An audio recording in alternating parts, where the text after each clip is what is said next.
Tamar e Judá. Talvez você tenha ouvido falar diversas vezes sobre Tamar e Judá, ouvido pregações, mensagens, mas hoje nós vamos trazer a essência do que o Todo-Poderoso quis nos revelar através da vida de Tamar e Judá. Como você nunca ouviu, nós vamos falar da revelação desses dois personagens bíblicos no vídeo de hoje. Fique conosco até o finalzinho que você vai ficar surpreso com o que Deus ministra, o que o Todo-Poderoso nos diz através dessas vidas. Vamos lá? E se você chegou aqui nesse vídeo, é porque o Todo-Poderoso quer abençoar a sua vida. E eu sou a Cláudia Barros, você está aqui no canal Rasgando o Véu e você vai ser abençoado com o vídeo de hoje. E falando em abençoar, não se esqueça de se inscrever aqui no canal para você ser abençoado com todos os vídeos novos que são postados aqui nessa plataforma. E hoje nós vamos falar sobre Tamar e Judá. E você vai ver a bênção que Deus vai te dar, você ficando nesse vídeo sobre a vida de Tamar e Judá. Nosso vídeo de hoje está ali em Gênesis 38. Eu não vou ler para ganhar tempo, mas vou fazer um resumo para que você fique localizado e familiarizado com a história de Judá e Tamar. E tudo acontece depois que José é vendido, porque Judá ele vai descer à casa de um varão adulão chamado Irã. Quando ele chega àquela localidade, ele vai conhecer a sua esposa, que é a filha de Su, uma cananeia. Com essa cananeia, ele terá 3 filhos. Aí começa o declínio de uma geração. Lá em 1 Crônicas 2, 3, vai dizer o nome dessa cananeia, e chama-se Bet-Sua. E após ele casar com Bet-Sua, ele vai ter Onã e Sela, 3 filhos. Após o nascimento desses 3 filhos, ele vai procurar uma esposa para o seu filho mais velho, como de costume. Então, ele vai encontrar uma mulher chamada Tamar. E assim Tamar entra na história para se casar com o filho mais velho de Judá. Mas a Bíblia diz que esse homem era mau, muito mau aos olhos do Senhor, por isso ele foi morto. Mas será que é só porque foi mal aos olhos do Senhor que o Senhor o matou? Porque se fosse assim, hoje estaríamos no paraíso, porque todas as pessoas estariam mortas. É claro que tem algo muito profundo aí, as pessoas que já me acompanham já devem perceber que há algo muito mais profundo do que só a maldade desse homem. E esse homem foi morto. E, como costume daquela localidade, daquela região, o seu segundo filho foi oferecido para se casar com Tamar. Por quê? Porque havia de levantar, de suscitar o nome do primeiro filho, do primogênito. Então, Onã deveria casar-se com Tamar, fazer dela sua esposa, e quando ela tivesse o primeiro filho, seria da linhagem de Mas não foi isso que aconteceu. Onã se casou com Tamar e a fez como uma prostituta. Ela passou a ser para ele uma prostituta e não foi honrada como sua esposa. O tempo se passava e Tamar não engravidava, porque ele sabia que o filho seria para o seu irmão. Então, sabendo disso, a semente dele era jogada, derramada na terra, para que ela não engravidasse. Deus, ele viu todas essas coisas, e isso foi injusto e mal diante dos olhos do Senhor. Por isso, o segundo filho de Judá também morreu. Vamos entender então esse pedacinho aqui junto? Tamar não engravidava, já havia morrido o primeiro filho de Judá, o segundo filho de Judá, e Judá temeu achando que porque ele não sabia o que estava acontecendo na intimidade daquelas pessoas. E ele achou que aquela mulher era amaldiçoada. E ele temeu então dar o seu terceiro filho para que casasse com Tamar, temendo que morresse também. Porque já havia morrido 2, agora só restava Selá. E Selá ainda estava jovem. Ele chamou então Tamar e disse: olha, você está viúva, fica lá com seus pais. Quando Selá estiver na idade de casamento, então vocês casarão. Só que era tudo uma mentira, porque ele já estava temendo dar Selá para Tamar. E aí nós vamos ver o que vai acontecer mais adiante nessa história. Agora a Bíblia já diz que passaram muitos dias depois de Tamar descer às casas dos seus pais. E quem morre? Betsua, a mulher de Judá. Ela morre, a cananeia. E passados dias do luto, em uma festa onde suas ovelhas iam ser tosquiadas, ele vai, que agora ele está solteiro. E ao chegar a esse lugar, ele vai de novo aquele amigo dele, Irã. Quando chega naquela localidade, alguém já havia avisado para Tamar.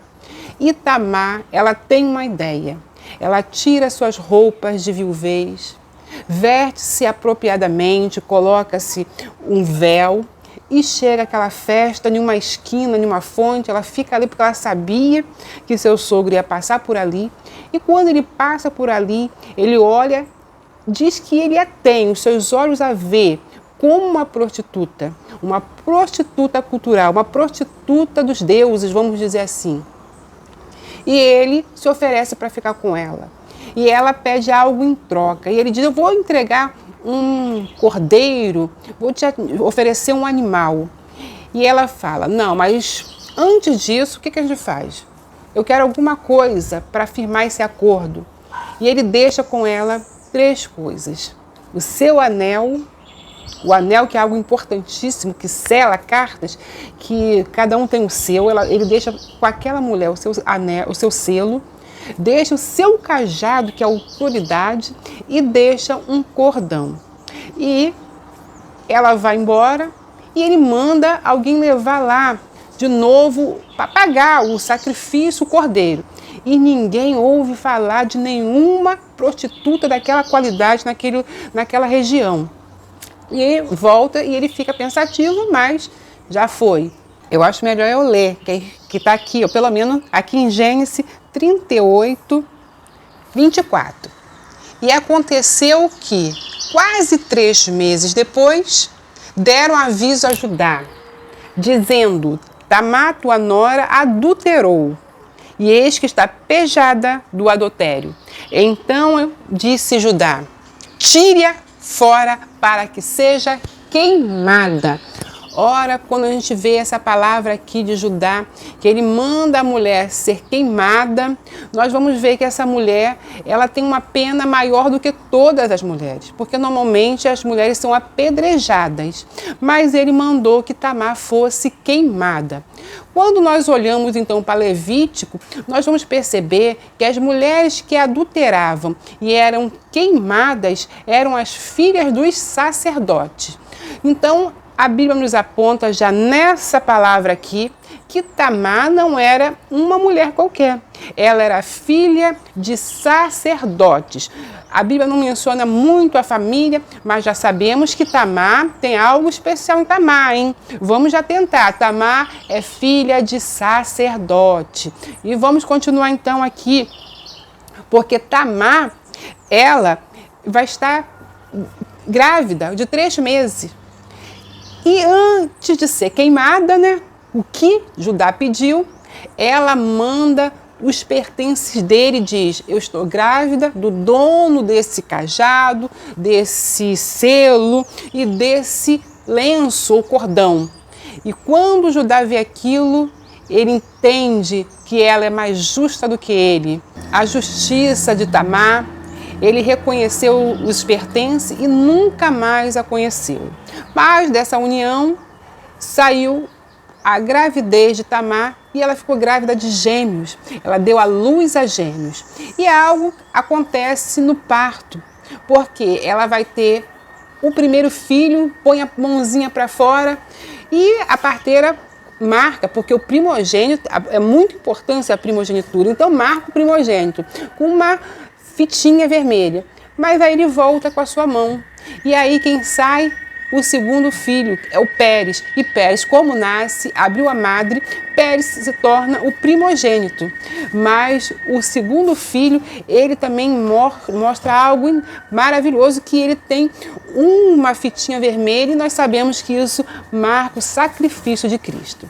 Então, depois de toda essa questão aqui dessa história, nós vamos para a grande, maravilhosa revelação do Criador. O que o Senhor quer nos mostrar através da vida de Tamar e de Judá?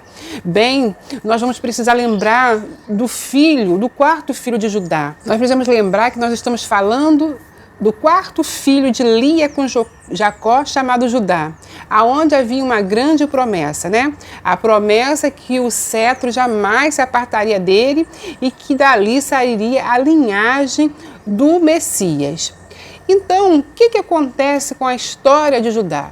Judá abandona os seus irmãos, desce, vai para casar-se com uma cananeia, tudo que era proibido, porque Deus já tinha falado que não se casasse, que não servisse seus deuses. Tanto é que quando um patriarca vai casar os seus filhos, não, vai procurar uma filha lá da nossa parentela.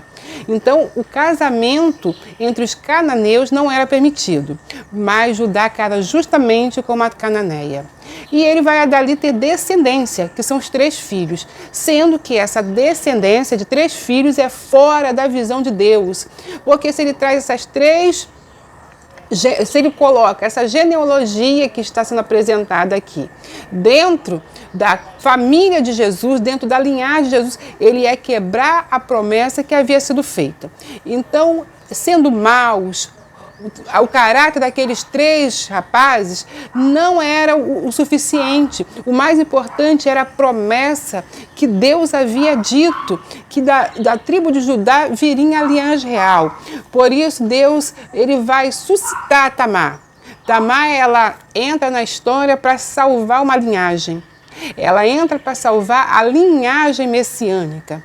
Porque a Bíblia não nos fala quem é Tamar, mas se não fosse Tamar, Judá não teria nem sequer semente, não teria descendência.